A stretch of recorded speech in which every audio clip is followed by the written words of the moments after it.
ഇനി ഒരു അക്ഷരം വേണ്ടിയ ചവിട്ടി പൊണ്ടം പൊട്ടിക്ക് ഞാൻ. അവനൊരു അടികാരൻ. സിനിമയിലല്ല നീ ജീവിതത്തിൽ അടിക്കൊണ്ടിട്ടുണ്ടാ നത്തോലി. നാടൻ കളിക്കുന്നവൻ എന്താടാ കുഴപ്പം? 2.5 മണിക്കൂർ തട്ടേക്കരുന്ന് ഡയലോഗ് തെറ്റാതെ പറയാൻ പറ്റണോ നിനക്കൊക്കെ? കണ്ടിടുന്നയൊക്കെ നിന്നെയൊക്കെ ഒടേതമ്പുരാൻ ഭൂമിയിലോട്ട് സിനിമാക്കാരായിട്ടൊക്കെ ഇറക്കിയതല്ലേ? സിനിമാക്കാർക്ക് എന്താണ് 2 കൂടുതലുണ്ടോ? അതോ നിന്റെയൊക്കെ മറ്റടുത്തുനിന്നാണോ മൂലമറ്റത്തെ കറണ്ട് കൊടുക്കുന്നത്? ആനയുടെ അത്രയും ബുദ്ധി ഉണ്ടെങ്കിലേ അവൻ അഭിനയിപ്പിക്കൂ. എന്നാ അബ്ദുൽ കലാമിനെ വിളിച്ച് അഭിനയിപ്പിക്കടാ. ചാൻസ് തണ്ടിയും തെരുകേട്ടും തെണ്ണിച്ചും തന്നെയാടാ എല്ലാവരും സിനിമാക്കാരനായിട്ടുള്ളത്. അല്ലാതെ നീയൊക്കെ വീട്ടിൽ ചെന്ന് ഏത് നടനാടാ നടനാക്കിയത്?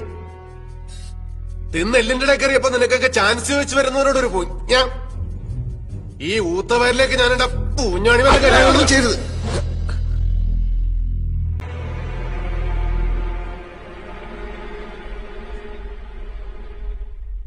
ഇനി പറയണ സാർ, എനിക്ക് അഭിനയിക്കാൻ അറിയില്ലേ? ഞാൻ നന്നായിട്ട് അഭിനയിച്ചില്ലേ? നിങ്ങളിപ്പോ പേടിച്ചില്ലേ? ഇല്ലേ?